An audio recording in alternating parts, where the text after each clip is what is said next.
নমস্কার বন্ধুরা, এনটিপিসিতে আসার মতন আরেকটি ইম্পর্টেন্ট অঙ্ক। এই ধরনের অঙ্ক আপনারা প্র্যাকটিস করলে অনেকগুলো অঙ্ক আপনারা করতে পারবেন, এরকম টাইপের বা এরকম যে অঙ্কগুলো আছে সেগুলো। তো অঙ্কটা দেখি আমরা কি আছে। বলছে একটি বাঁশের 1/4 অংশ লাল রং এবং 1/5 অংশ সবুজ রং করা আছে। বাকি অংশের দৈর্ঘ্য 100 সেন্টিমিটার হলে সম্পূর্ণ বাঁশের দৈর্ঘ্য কত? এই হচ্ছে অঙ্ক। তাহলে আমরা কি করে করব? আমরা খুব সিম্পল, আমরা আগে অঙ্কটা বুঝে নেব। ধরুন এই একটা বাঁশ, তো এই বাঁশের কতটুকুনি অংশ 1/4 অংশ লাল? ধরি এইটুকুনি 1/4 অংশ আমাদের লাল রং করা আছে। 1/4 অংশ কি করা আছে না, লাল রং করা আছে। আর 1/5 অংশ আছে সবুজ রং। তার মানে কি, ধরুন এইটুকুনি 1/5 অংশ, এইটুকুনি হচ্ছে সবুজ রং করা আছে। তাহলে লাল আর সবুজ মিলিয়ে কতটুকুনি আছে? তাহলে এই দুটো যোগ করলে বেরিয়ে যাবে।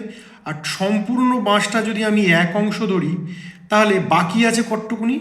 এইটুকুনি পোর্শন বাকি আছে, এইটুকুনি পোর্শন বাকি আছে। তাহলে বাকিটাও বেরিয়ে যাবে। তো দেখুন এখানে বলেছে বাকি অংশের দৈর্ঘ্য 121 সেন্টিমিটার। তাহলে এক তো মোট, তাহলে মোট থেকে যদি এই দুটো যোগ বাদ দিই, তার মানে আমরা বাকি অংশের দৈর্ঘ্য পেয়ে যাব। তার মানে এইটা সমান সমান 121 সেন্টিমিটার বলতে পারি। তো আমরা এটাই করবো, আর কিছুই নয়। এক হচ্ছে টোটাল বাঁশের দৈর্ঘ্য, এটার থেকে বিয়োগ দেবো কত না, 1/4 যোগ 1/5, এইটা সমান সমান আমরা 121 সেন্টিমিটার বলতে পারি। তাহলে দেখুন কি করা যায়। এটা সম্পূর্ণ বাঁশের দৈর্ঘ্য আর কি, এই সম্পূর্ণ বাঁশ এক, সেটার দৈর্ঘ্য। তাহলে এক বিয়োগ এটাকে লসাগু করলে কত হয়? 4×5 = 20, আর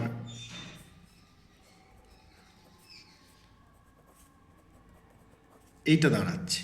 তাহলে কত হচ্ছে? 1 বিয়োগ 9/20 সমান সমান 121 সেমি। তাহলে 20 একে 20 বিয়োগ 9, এটার থেকে 20 সমান সমান 121।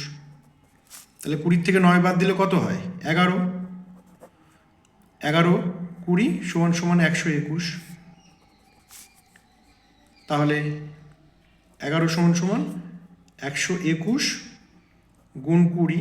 এখানে যেহেতু আমরা বাঁশের অংশ, এই এক মানে তো বাঁশের অংশ, তাহলে আমরা পরের লাইনে এরকমও লিখতে পারি যে সম্পূর্ণ বাঁশ আর কি, সম্পূর্ণ বাঁশ সমান সমান 121 গুণ 20/11। তাহলে 11 121, তাহলে কত হচ্ছে? 220। 11কে 20 দিয়ে গুণ করলে কত হচ্ছে? 220।